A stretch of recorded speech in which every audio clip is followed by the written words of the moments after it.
But I'll tell you what, Backlash was not only I didn't think bad, not as even some of the things I thought might be bad were not as bad as I feared they might be. And part of it, again, the great crowd, the jam-packed, arena, the small entranceway, the no big screen, so the people are up on the shit. It looked like a wrestling show. Go back, I think they used the same drone shot both nights. Somebody's got to go back and compare either that or that guy, whoever's driving the thing, flying the thing. Drone operator A and drone operator B in the credits. But anyway, they're really good. They've got the same path, the same flight path, or elsewise they just use the same shot, but I liked it. And for a different look when they're in Puerto Rico, and you mentioned earlier when they were in Montreal, even though Montreal still looks like regular arena, they had a flavorful crowd. And, I'm loving the idea of more WWE shows looking different, for fuck's sake. Instead of you can't tell where they are except when they mention it for the graphic. And I like what you said earlier, beyond WrestleMania, which is a different thing, in their eyes, let alone everyone else's eyes. For big events, get rid of the big screen, get rid of the big stage. If you have a sellout, use it. If you have a hot crowd, use it. If you think you're going to have a hot crowd, use it. Yeah. Have some screens there. They had some, but nothing that gets in the way. And I miss that. My whole childhood, even just watching WWF TV, was guys walking through the arena to the ring. And that's completely gone now. It's a ramp that basically ends at the ring. Of course, now, to be very honest with you, I spend a lot of my nights walking through arenas that was too close and too tight, and they had too much opportunity to get at you. I'm not advocating going back to a 3-foot wide aisleway with a fucking clothesline, but no, but there is security now and barricades. Yes, and all that type of thing. Anyway, so the first match on Backlash was Bianca Belair and Io Sky. And you'll never guess who won, Brian. Did you watch the match? Are you kidding? I emailed you as soon as the match ended to make sure you watch this match. As soon as it ended, because I didn't want any excuses, I said, watch this match, the opening match, because I know you would normally skip it. Well, but here's what happened. I got up Sunday morning at 8. I was up before 8 o'clock, but I got up Sunday morning early enough to start watching this show at 8 a.m., and that could not be, at 8 o'clock on a Sunday morning, the first thing that I saw. Oh, come on. That was the best match on the show. What? Wait, what? What do you mean, wait, what? That match was the best match. Brock Lesnar and Cody Rhodes. That match that was a different animal altogether. The crowd was hotter for this match than Brock Lesnar versus Cody Rhodes.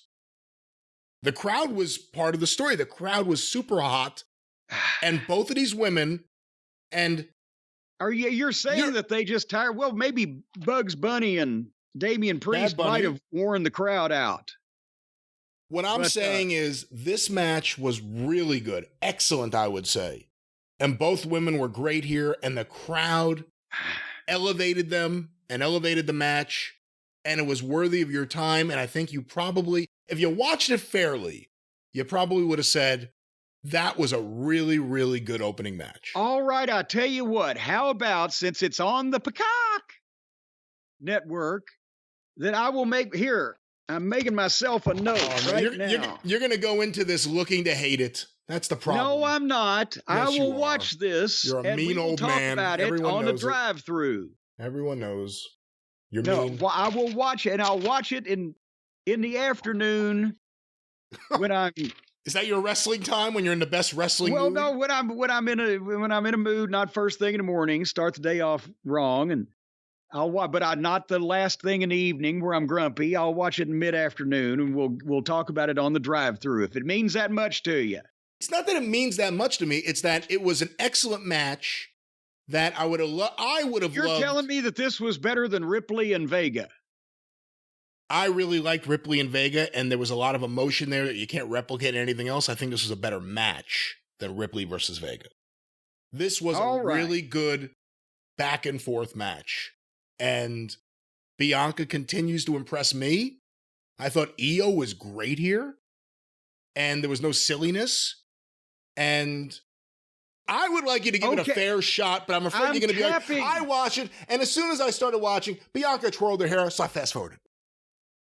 And then I came back, and Io pointed the wrong way, so I decided to fast-forward again. I will watch the goddamn match. Get back with you on your show. How's that? I was getting to the finish, but I had gas, so I turned it off. And that's my review. Well, that's sometimes that happens, whether it be men or women.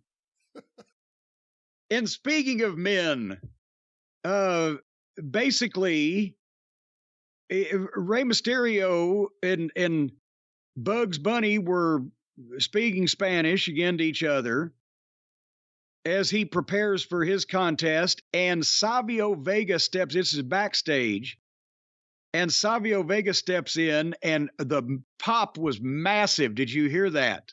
Oh, yeah. From the people when they saw him on the screen. Yeah. And again, a lot of people are thinking Savio Vega, well, that was the WWF Savio Vega, but Savio in Puerto Rico as TNT and as himself and as a top guy is, they went crazy for him. One of the most underrated guys of the WWF of the mid to late 90s was Savio Vega. And yes, his matches with Steve Austin were the first things that made Steve Austin stand out in the WWF. And he was over, and he was really good. Yeah, he was really good in the ring. Him and Razor Ramon were together a little bit. And I thought TNT was a tremendous gimmick, too. It was like a martial arts secret agent kind of thing. Remember in late 80s Puerto Rico? Yeah. But anyway, all of this was in Spanish. But Bugs has a kendo stick from Savio. And then here's what I thought was going to be just grisly to watch was Seth Franklin Rollins against Almost. And I got to be honest, it certainly was better than I thought it was going to be. Is Almost getting better, but then again, is it too late now that everybody and their brother have beaten him and you can't do an Andre anymore? This is a rhetorical question, I suppose. Without spoiling the match, even though, that's what the nature of this review is. Rollins beat him, but Rollins didn't just beat him. Rollins had to have this guy kick out of the finish twice and had to hit a supersized version of it to beat him. Yeah, but what I know, but still, what I'm saying is they didn't, when Andre was first unveiled on the United States public, he was fully formed pretty much. It wasn't like you saw him come in as a clunky klutz and then people beat him. And then they never did the thing with Andre. Boy, he's getting better. It's harder and harder to beat him. That was never done. No, the Hogan match in 87, more than likely for 99% of the wrestling audience, was the first time they ever saw Andre the Giant lose. Yeah. So because of that, as Almost gets better, and he's past Almost ready, and he's ready, he can't be undefeated anymore. You've still got a giant, but gosh, it seems like they've jobbed him numerous times in high-profile situations, and that's, what else. But anyway, nevertheless, he's getting attitude. He's being able to work the people. The crowd, which would not stop singing, was into this. He pretty much manhandled Seth through most of this, and they were creative in terms of, how Seth could come back or do whatever, and almost never took a bump. And then finally, like, Seth hits a dive and he doesn't go down, and he tries a second one, but he catches Seth with a choke slam and pressed him back in over the top rope from the floor. And they went back and forth as best they could, with a guy that's that size, but they got some decent false finishes out of it. A foiled curb stomp by Seth led to a choke slam and a 2 count, and Seth then went to try the sleeper to see if he could put him to sleep, and he could get him down to a knee, but then, almost would break it up. And then finally, they missed one shot, I think, to the point where the announcers didn't even realize it happened. But when they had done something, MVP jumped up on the apron of the ring to draw the referee, but he had slid the cane in. And the announcers never saw it, and you really didn't see a camera shot of it until Seth hit the curb stomp as Almost was trying to get the cane or had the cane or whatever, and it flew out of the ring. And then another curb stomp for a 2 count, and then he went to the top rope, and it took a while, but it worked here in that he was milking it. Boy, if he hits this one from the top, and then he hit that one from the top, boom, 1, 2, 3. So it wasn't a bad match at all. The finish may have dragged just a bit, but with a guy that big, you're at a little bit of a slower pace. So I was pleasantly surprised, at least. I thought this was good. It was smartly done considering the limitations of Omos, and Franklin's great in the ring. You can never take that away from him. I thought he was really, really good in there with Omos. Good match. I mean, to your point, it's a good victory for Seth Rollins and whatever they're going to do with that character. Almost every match I remember Omos in, he's lost. Yeah. I mean, you said that before. I mean, Andre, we never saw him lose. Other than a squash match on Raw, I can't remember the last time Omos won. What main eventer or mid-card guy has Omos beat? I do not know. I've seen him pin several times. I don't think I've seen him beat anyone. That was, again, not here's the jobber of the week on Raw. I think they just wanted to use him before he was ready. And now they're paying the price for that because they put him in a position where he was, especially a year or two ago, was blah to the point where you couldn't really go any time with him, and you didn't want to sacrifice a big name to a guy that you couldn't really put in for any amount of time. But now as a result, he's getting better, but he's got a bad reputation. And they said he was 7'3". If Andre was said to be 7'4", say this guy's 8 feet tall, because I'd believe it. I would believe it. But that's a Vince. Nobody can ever be taller than Andre. I bet you. I bet that is a directive that still stands to this day. I bet that's the reason why he's 7'3" and 403 pounds instead of 424. Anyway, the next match on the agenda was for the United States title, and we're in Puerto Rico, so that still counts. But it was the triple threat match, and I made no secret that I wasn't really looking forward to this, to be honest with you. You remember that, because I like all three of these people, but I can't stand these three-way matches. And, having said it, there were no embarrassing fuck-ups or near-fatal miscues or any kind of unprofessional work. It's just you can't have a match like this for the most part. It's got to be all three guys doing moves to each other in turn, or the heels joining up in a tenuous relationship to beat up the babyface and then fighting each other, and or one guy laying out of the ring or hiding somewhere for an inordinate period of time. So under those parameters, this wasn't bad, and the crowd likes everybody. And again, each individual talent in here has their strong points and theories of, superstars we've talked about. But you can't really critique it because they just did stuff to each other. And then finally, Theory gets the heat because Reed goes for a moonsault on Lashley, but Lashley moved, and when Reed misses, boom, Lashley spears him. But then before he can cover, Theory comes from behind and shit cans Lashley out to the floor and grabs the pin on Bronson Reed, 1, 2, 3, and hits the road. So he got the heat and retained the title, and it was a nicely done and timed finish. I'm not a three-way fan. Your thoughts? I agree with you. I'm not a three-way fan. That's why I'm so not excited about the tournament starting for the world title. Oh, yeah, that's going to be, oh, Jesus. I'm a big Theory fan. I like Bronson Reed, and he looks impressive. When you see, in highlight form, just a splash and different things. Yeah. Looks great. They beat him. Not sure why. They beat him all the time. But I couldn't get too into this match. I'm not into three-way matches, and it just seems like they're adding more and more of them. It seems more lazy than necessary. I mean, you always say no DQ is lazy booking.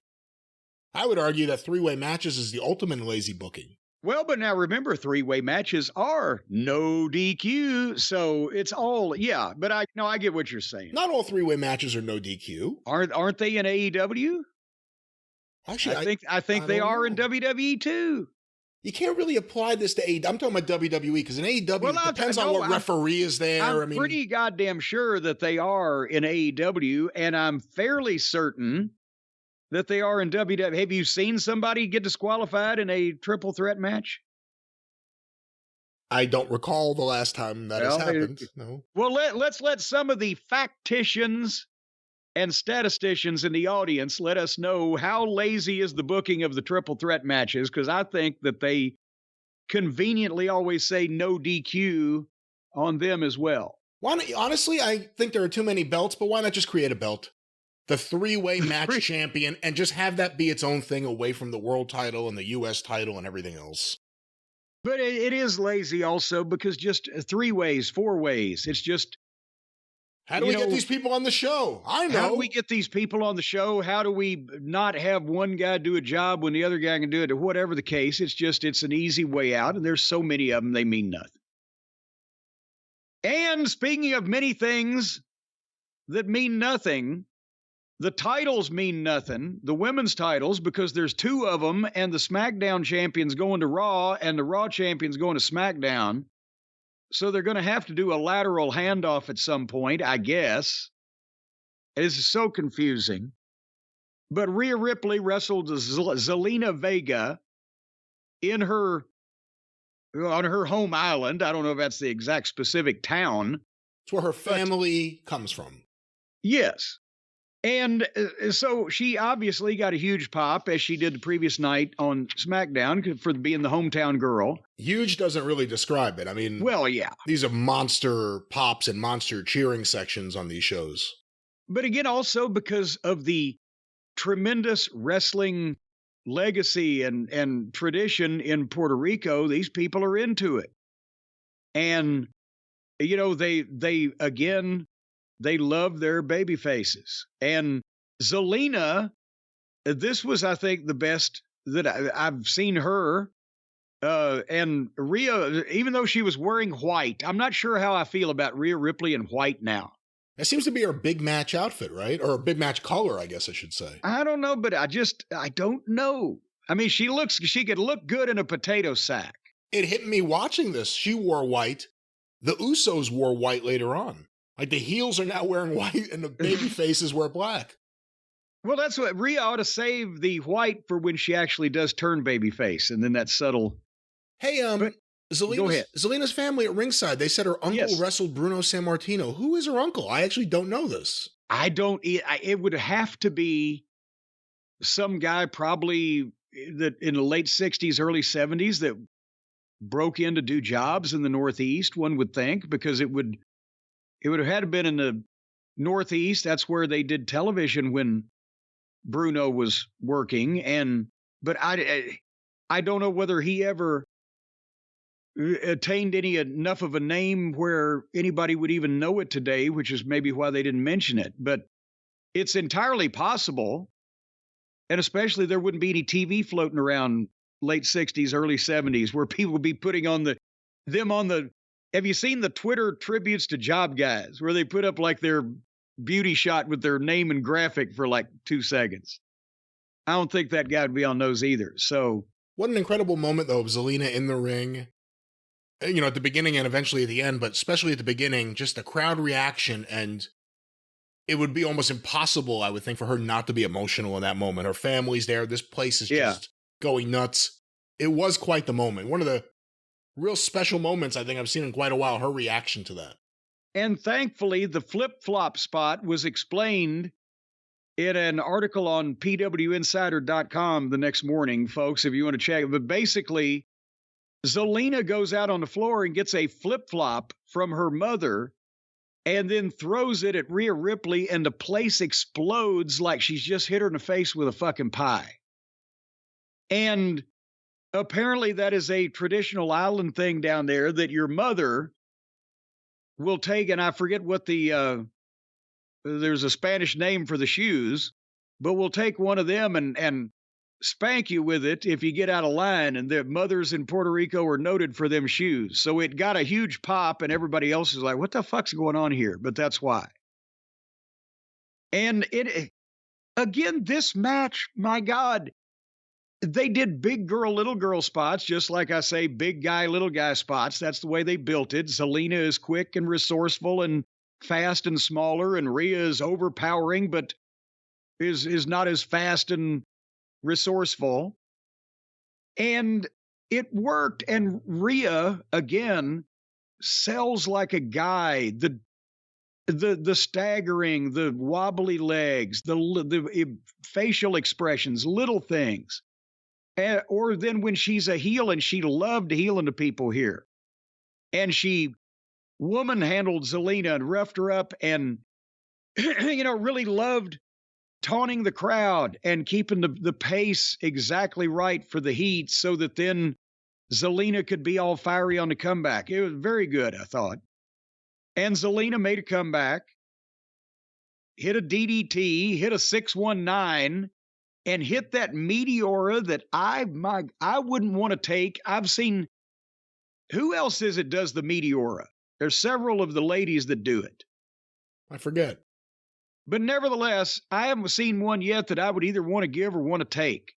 I don't know how that either doesn't destroy your knees or fucking potato the recipient.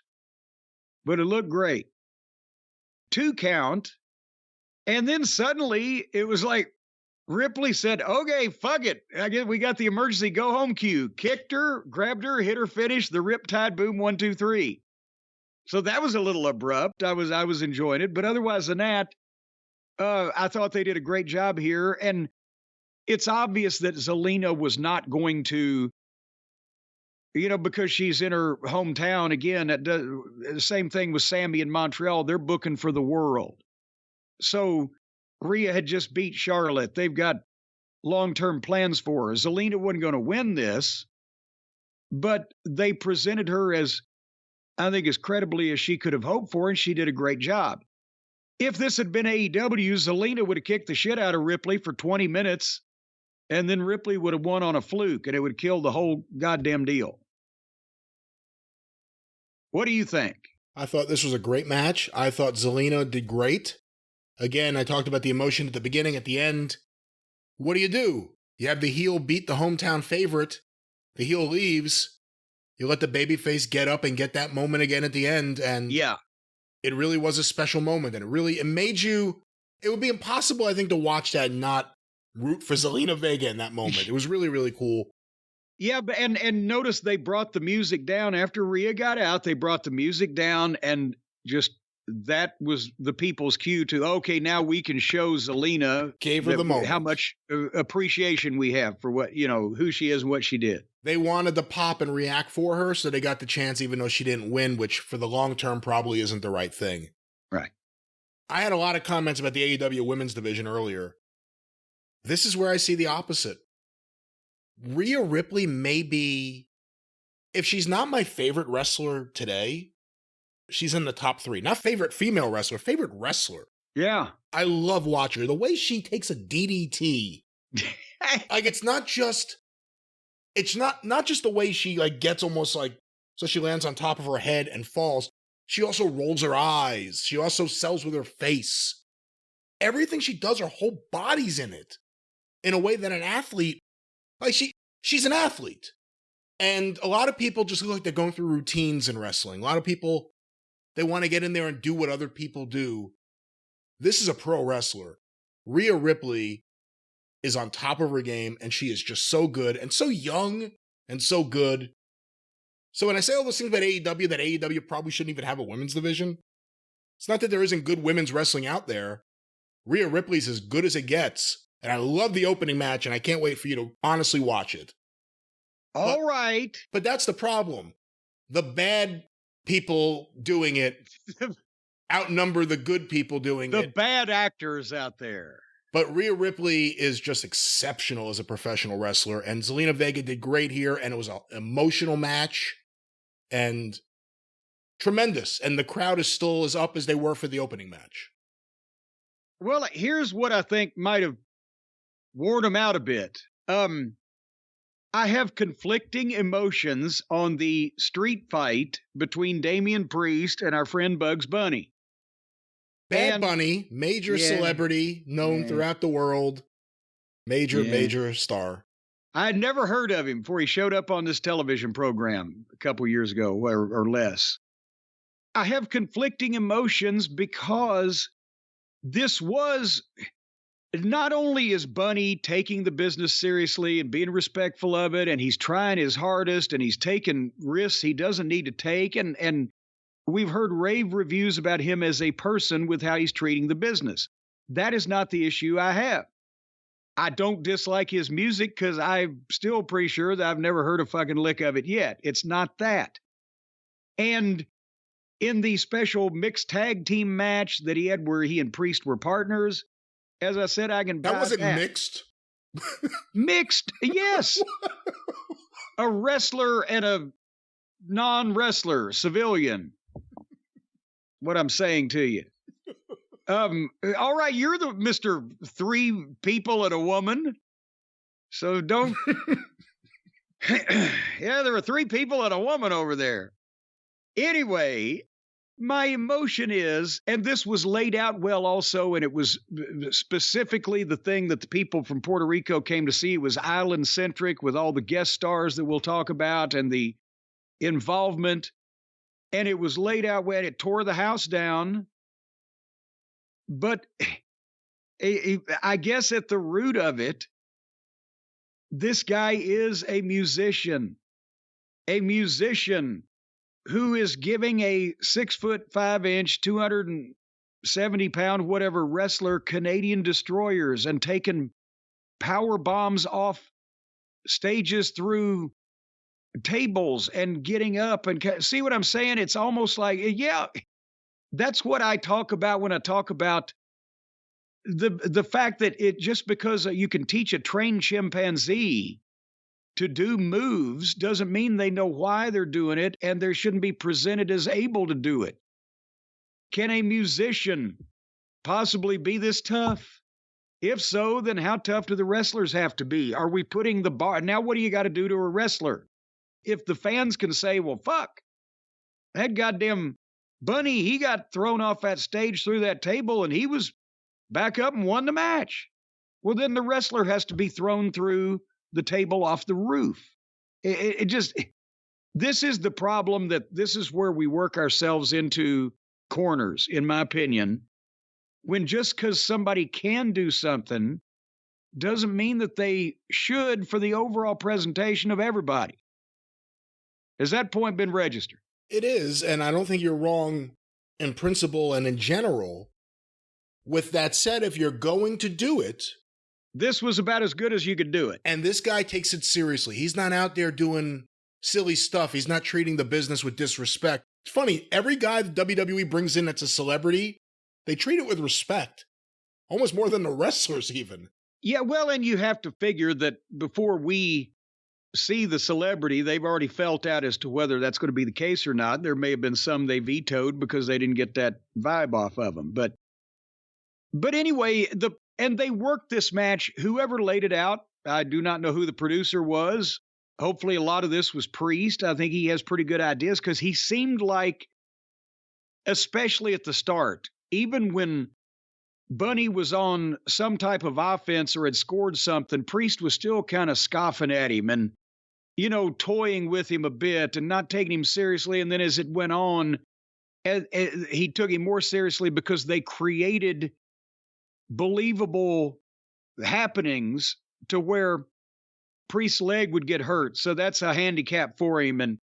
And that the Bunny was always fighting from underneath or needed some type of equalizer as far as one of the weapons, because he brought down the New Jack shopping cart full of everything in the world, axe handles and chairs and cans and whatever. but they structured it well is what and they didn't overuse the weapons. They didn't, it wasn't like 17 shots with a kendo stick and just wear the guy out with it. It was, if somebody grabbed a stick, they got a shot or two, and then somehow it was fumbled in a natural progression and they go on to other things. So, and of course the non-wrestler would need the weapons. Well, yes. And that was one thing that in some case, I'm not saying that he was out there picking Priest up and giving him multiple suplexes. I'm saying I think it was a bit much the abuse that Bunny persevered through to still be able to come back and win and be conscious. But the musician did need to use chairs or sticks at various points. And, again, it was a garbage match because it was a street fight, but it was more of an old-fashioned garbage match in that the weapons were used to hit each other. They didn't build,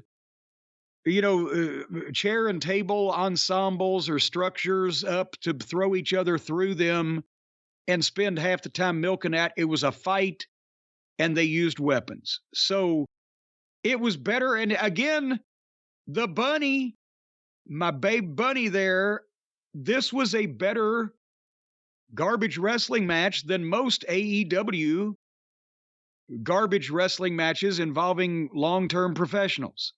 And the crowd actually reacted to it. Yeah, because they had time to, because they weren't just doing crazy shit for no reason. But anyway, yeah, and it was the Falcon Arrow that off the equipment case through the table. That was what Bunny and Priest did mostly carry him back to the ring, but still. So getting into the go home part of it, Priest, as I said, has something to sell because his leg has been injured and wrapped around the ring post. And then here comes Balor finally and Dominic. And this is where they just jump in the ring and attack Bunny right in front of the referee and everybody. I know it's a street fight, no DQ. But then here comes Ray, and he hits the ring and has a flurry, but they stop him too because of the numbers. And then suddenly, here comes Carlito Colon, Carlos's son. Big pop. Huge pop. And because they could recognize his hair also. You can see that coming a mile away. And he hits the ring, and he looks... Remember the last time we saw him a couple years ago on one of the reunion shows or whatever? He looks better now physically than he did when he was actually wrestling. And he's still a young guy, right? He was in... Is he even 40? He was in OVW in 2004, was it? And he was probably 20 years old then. So maybe not. Wow. But anyway, so he beat up everybody. And then took a bite out of his apple, and Ray hit the 619 on Dominic, and the heels powdered out, but Savio came out in the alleyway and blocked him off where Balor and Dominic couldn't get away because Savio had blocked him off. And then he brought out the LWO, and I wrote at that point, this is a mini-series. The match has been forgotten. I guarantee you Bunny was probably breathing, maybe Priest too, but it was... Everybody was loving all this interaction with all of their heroes, but in the meantime, I don't know where the fucking people in the match were or what was happening. So Savio then beat up Finn and Dom, and they all the baby faces chased all the heels that weren't in the match back to the back. And then suddenly back to the match. And Bunny got a figure 4 on Priest's bad leg, which is smart. And then he got a 2 count, and he got a chair and hit Priest 7 times. They saved the wear out with the gimmick for last, but he wore him out with a chair 7 times and basically then looked like he was going to try to either powerbomb or pile driver Priest, and suddenly, boom, and hit the Canadian Destroyer, which... Okay, again. That was my least favorite part of the whole match. The moonsault. When it was Muta doing the moonsault, people were amazed and agog. And then everybody did the moonsault. And then Vader, 400-pound man, can do the moonsault. And then the girls started doing the moonsault. And then Terry Funk, the 53-year-old man, did the moonsault. And now everybody's like, oh, a moonsault. Well, now the Canadian Destroyer, you can do it if you're a recording star. But otherwise, in it 1, 2, 3, that's how you beat him. But I would think if you just smote, is smote the past tense of smited or smite? I don't know. If you had just smote a motherfucker with a steel chair 7 times like Paul Bunyan, I don't know if you needed the Canadian Destroyer. The biggest problem I had with this whole thing, I was able to suspend my disbelief. Hot crowd. This guy's treating everything respectfully. I don't know about wearing all brown, but at least he didn't take off his shirt and show you like he doesn't have muscle tone or anything, so there's still a little mystery there. Well, no, see, he was going for all brown. He was going to have yellow boots and yellow tights and call himself a drizzling shits, but... Well, I don't know about that, but hot crowd, good match for what it was.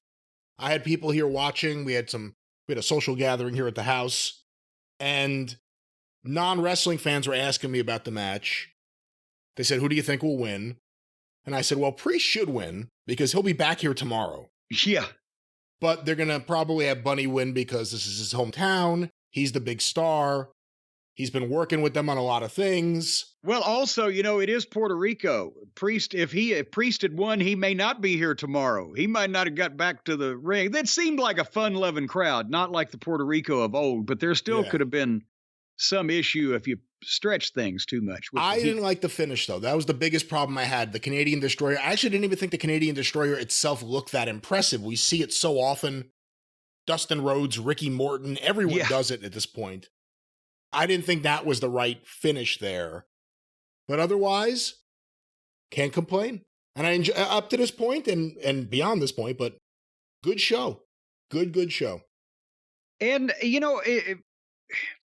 the crowd does help. When you've got a hot crowd like that, it helps the performance in the ring. It helps the guys get into things and go the extra mile. And it's like the audio version of a little Novocaine. Shit won't hurt till later. But also the right things were happening here because a lot of times, we've seen some shitty matches, even if the crowd was wanting to be forgiving. And this was, everything was hitting here. They were doing their part. Until we get to the 6-man tag. Kevin Owens, Sami Zayn, and Matt Riddle against the Usos and Solo. Can I stop you before you get to this? Yes, you may. I had a thought going into this match. I'm intrigued to see where they're going to go with Solo and the Usos, and Heyman wasn't even there, but that whole drama. But I'm kind of bored with the rest of this. Well, then let me ask you, because I don't want to lead the witness if we can use I'm just a small town bird lawyer. I'm not sworn in. But swear yourself in. Do you swear to tell the whole truth, the whole truth, and nothing but the truth about this match, so help you, on a copy of The Fall Guys by Marcus Griffin? See, I thought you were going to say the Bible. Yes, I do. I will tell the truth. Okay. What'd you think of this 6-man tag team match as a match? I wasn't into it. I didn't like it. And the women who were here in the house couldn't get over the shininess of Matt Riddle's legs. They kept asking me questions if he waxed his legs. I said, I have no idea. They said, why is he dressed like that? I said, I don't know. I don't know why his legs are so shiny. But these are the things that casual... So you had people over and you also had some women. And they were asking... And they were asking why... Yes, Sergeant McCoy was carding everyone on the way in. And they were asking why Riddle waxes his legs. There was a lot of time to look at leg waxing, I guess. And this match happened. There was nothing remarkable. I know Sammy likes to sell, and Sammy can sell, but they got heat on Sammy for quite a while. And then Riddle made an awkward comeback, and then they stopped him, and then Owens tagged in. But then they were trying to tell the conflict story all show long and match long that Solo may be getting fed up with the Usos and may not be humoring them as well as he might once have, and that there was going to be issues, which eventually at the end there was some level of argument. But to do this, they had kind of had the match, and then they went into a long finishing sequence where there were more tags in and out by both teams. Half of the match, it seemed like at one point, was the babyface partners disappearing and hiding on the floor. The camera caught Riddle at one point while he was supposed to be selling something on the floor for they sell like they've been hit by a fucking mail truck for minutes at a time on the floor from a body slam. And you think, well, where can they fucking be? And can't the people see them in the arena? Well, yes. The camera caught Riddle. He's down on his knees, hunched down behind next to the guardrail in front of the people, and he's just staring up at what's going on in the ring. Obviously conscious, obviously not in distress, and could get... So a modern kind of match that way. You know, finally, the Usos and Solo, as I said, one of the Usos and Solo get hot at each other. And Sammy comes from behind and throws a kick, and one moves, and he hits the other one, and hits Jay with a kick. And then Solo hit Owens with a spike, but Jay put his hand on Solo's shoulder, so Solo turned around and grabbed him, was going to spike him, but after he realized it was him, he just kept holding him and kept threatening to spike him. And they argued until Sammy leveled Solo, and then they did another babyface tag at that point. And Riddle hit his finish on Jay, but Solo came in and hit the spike on him, 1, 2, 3. And as soon as that happened, all three of the babyfaces completely disappear. After the 1, 2, 3, they're not seen again. And the Usos and Solo stand in the ring, and the Usos try to get Solo to celebrate with them, and he doesn't look happy. And yeah, bleh. It's amazing. Out of every match on this show, this is the one that became an afterthought. The Bloodline match. Yes, yeah. 2 months ago in Montreal, the fucking babies were going in the air. And now they're fucking taking their tickets back to the ticket office, see if they can get a refund. Anyway, that... It didn't seem intriguing. The match wasn't, I think, truthfully and honestly, Owens, I know, but probably Zayn as well. I think the interplay they're having with Riddle on the backstage promos and everything, I think is a shoot, is true to life. I think they do think he's a fucking knucklehead, and they roll their eyes at him, and he fucking pesters them. And they probably started writing that in as part of the story. Well, women who don't watch wrestling want to know why he looks the way he does. Why does he dress? Why is he wearing that? And why are his legs so shiny? Well, and questions. Men who do watch wrestling also want to know the very same thing. Why do he look the way? You know, a lot of people don't think it be like it is, but it do. It do. Well, why do he look the way he do? Which do be you be? See, one of the great episodes of What's Happening right there. Michael McDonald is the doobie that I want to be. Really? Not even one of the originals? Well, no, he made all the money and got all the pussy, and all the people know his name. Well, they made a lot of money before he was the lead singer. I mean, he definitely took him to another level. Well, but everybody knows his name. Don't you want to go where everybody knows your name? Do you know the name of the other lead singer, the original lead singer of the Doobie Brothers? I can't remember now. Yeah, me neither. You. Well, here, let me talk about the main event while you check on that. Anyway, Cody Rhodes and Brock Lesnar. And this was obviously the main event of the evening, and the thing that probably sold the show to most people, not the local show, but around the world on Peacock or on pay-per-view that I couldn't order again because of Canelo Johnson Jr. What's his fucking name? Canelo Alvarez? Yeah, that fella. That's why I couldn't I had to watch the Peacock. I couldn't watch the real pay-per-view because it wasn't on real TV because of Canelo Alvarez Jr. Anyway, Cody and Brock is the big money match, the marquee match. That's what sold it around the world. And as soon as Brock comes out, Cody fucking jumps him and opens up. And again, this is a Puerto Rico style match. They love baby faces with fire. And he knocks Brock to the floor and he hits a dive on the outside. And now they're fighting. This is where it's called for. The main event, grudge match between two of the top stars in the company. That's where you let them fight on the floor. That's where you let them jump start. That's where you let them fucking go crazy.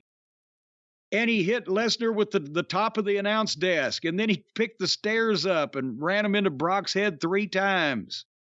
And hit 4 chair shots over the back. See, now it probably would have looked a little even more devastating for Cody Rhodes to hit Brock 4 times with a chair if Bunny hadn't just hit Priest 7 with his an hour ago. But nevertheless. And then finally they start, and then they ring the bell to start the match. And I'm not going to criticize it here because why would any referee have sympathy for Brock Lesnar? But boom, they kicked it off. And Brock has mastered the art of selling like a monster. He doesn't sell like Ricky Morton. He doesn't sell like Ricky Steamboat. He sells exactly like what he should sell like, what you would expect from this, unstoppable, physical, fucking dominant beast. A monster in pain. Yes. The thorns in his fucking paw. That kind of thing. Godzilla, after he was flamethrowed by Mothra or whatever the fuck. No, Mothra didn't have flames. Who had flames? Which one of them had the flames? King Ghidorah had flames. Ghidorah. Yes. Nevertheless, nobody set each other on fire here, so that was another plus. But Cody opened up hot and showed the people he had enough fire as a babyface that they like. We've talked about. And then he goes for a cutter and Brock catches him with a German. And Cody fights back and manages a crossbody off the top, but Brock catches him again. And he's just catching him without any bend in the knees or sag in the arms. And Cody's coming off the top rope and he weighs 225 easily, right? So Brock is just, again, German suplexing him to death, but methodically, good heat. And Cody selling, as the big cat used to say, like he was going to the electric chair. And Brock with multiple different kinds of suplexes. And finally, as Brock is going to German him again, Cody's trying to hold on to something and grabs the turnbuckle pad and pulls the turnbuckle pad off one of the top turnbuckles and then gets Germaned and threw it out of the ring. So now Brock sees that metal turnbuckle exposed. And he puts Cody in the corner and he charges and Cody steps out and drop toe holds him. And Brock goes face first into the exposed turnbuckle. I'm pretty sure it was a hard way. And I'm pretty sure he meant to do it. And I'm pretty sure we saw the moment the cut opened and the blood came out. Well, yeah, and the only thing was, I saw it, yes. And Brock wearing those MMA gloves, he couldn't handle the fine, intricate stylings of a blade that quickly. And you saw pretty quick that there was blood on his head as soon as he whacked that thing. But I think he did it on purpose. I'm thinking he'd get some kind of blood. Not as good as it was. It was fucking fantastic. But I got to think he did it on, because the buckle is exposed. So one would think if you weren't trying and you're as good a worker as he is, you could figure out a way to fucking avoid it. But nevertheless, it made the fucking match from here because now the beast is wounded. And the people in Puerto Rico, as we know, love blood and wrestling. And Cody makes a big comeback on the cut. And it's smearing all over him and his fists. And boom, boom, boom. As he's doing all this shit now, and Brock is bleeding like a stuck hog. And he hits the Cody cutter. And then he hits the crossroads. And then it holds on for a second one. 2 crossroads, which nobody's kicked out of one yet, have they? Did Reigns at WrestleMania? I don't think so, but I'm not sure. Well, Brock kicks out of 2. So that was the concession to this. We need to make Brock stronger than everyone else. And then Brock foiled another crossroads and hit the F5, boom, which I can't remember anybody kicking out of lately. It certainly doesn't happen often. And got a 2 count on Cody. So this is built up perfect. And now it's not too much, but it's enough. And now they get the fight on their knees.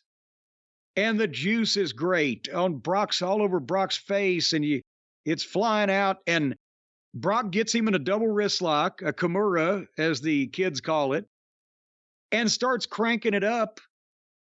And Cody just kind of rolls up a little bit further with the pressure, but top spreads Brock 1, 2, 3. I was like, well, son of a bitch. It was sudden. It was the right result. It was very sudden and somewhat abrupt. But the match was good, and the blood was a fortuitous addition, however it happened. And Cody Rhodes beat Brock Lesnar, which was the only thing they could have done.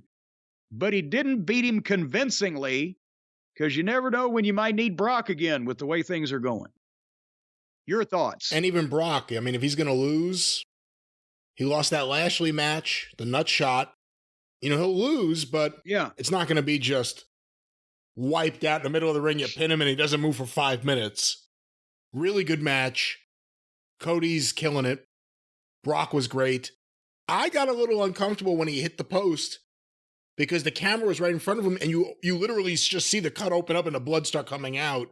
So you know it's not a blade job. You know he legitimately got cut. Yeah. I have to think like you. He knew he would get something from that. He ran headfirst right into it. Got a little uncomfortable for a bit there when the referee didn't put on his gloves right away. I noticed that too. Do you think he got caught up in watching what was going on and forgot? I don't know, but I was waiting for that as like this has gone a little too far. Eventually he did it, but... Well, now, how long have they been doing that? Because, I mean, that was never a thing in wrestling. A guy starts bleeding, the referee puts gloves on. They got that from UFC, I guess, right? And how long have they been doing it over there? So it's not ingrained in everybody's mind. Right, but I was waiting for it because now they also have a headpiece, so someone's saying what's going on, and he has to try to figure it out. And it's Brock, so you're not going to stop that match more than likely because he'll kill you. Oh, yeah, the way he was bleeding, they should have put a full body condom on the referee if they were going to do anything, though. But, yeah, can you imagine the response if they had, in front of that crowd, in that match, at that point in time, if they had tried to derail their momentum by getting the doctor to say, well, no, stop, and he's going to check, Brock would have eaten the doctor. And then when Brock's blood all over him, and it looked like he was getting ready to finish him, and Brock all of a sudden spun out, and he's alive again. The monster's back. It's great. Brock's matches, going back I can't remember the last Brock match that was a stinker, but his big matches are usually really put together in a smart way, and I enjoy them. And Cody's been doing great. And they ought to have a T-shirt of Brock as Jason Voorhees coming up or over the side of the boat or whatever. Just when you think he's down. I will say one thing, a little disappointment, because they showed that video again like they did on SmackDown of everything that led up to this match. The idea of Cody with country bumpkin, fun-loving Brock Lesnar as his sidekick who can't challenge for the world title. There was something there. I wish we could have seen a little bit of that for a few weeks. But you know what? What's stopping him from challenging for this new world title? Who, Brock? Yeah. Very good point. I mean, everyone's assuming Cody will get the belt. Obviously, people are now thinking Roman may be in the mix because SmackDown could have people, and Heyman made a comment. People are pointing to Seth Rollins. No one's even talked about Lesnar. Lesnar technically could do it on both shows. He's a free agent. Well, yeah, but okay, I bet they're going to get Brock to wrestle in a 3-way and then a finals on the pay-per-view and then defend that. Yeah, maybe not. But that's the point. That's another loophole in their logic. He can't challenge Roman for the belts that Roman has, but he could challenge for this new one because it wasn't mentioned in the stipulation. Oh, well. Well, we shall see. And, the other thing I will say about the championships, You know, Rhea won the title at WrestleMania. Bianca, I didn't even realize until they said it here, she's held the belt over a year now. You have to think they've been building to something down the road with those two. I wonder if they will eventually unify the women's championship. Just because it would be the best way to utilize all these women that are there, the good ones, just keep them in one division on one, they can cross both shows. Why in the world wouldn't they at least unify if they have to have two singles champions? Why couldn't they unify the women's title and maybe even the tag team titles? Does there has to be two of everything? And then there's the tag titles are unified. Well, but for how long? Good point. Are they gonna? Is that just when the Usos have them and when they drive whatever the fuck? They've got technically three world titles. So the point is they started having two world titles, two tag titles, two women's titles, and two secondary titles, Intercontinental on one and US on the other. So they unified the singles and the tag titles. Now they're making another world title. It's so confusing. Why can't they just unify everything but the top singles title and maybe have every year or two a Super Bowl best of 7 series between the two champions just for the fuck of it? I don't know.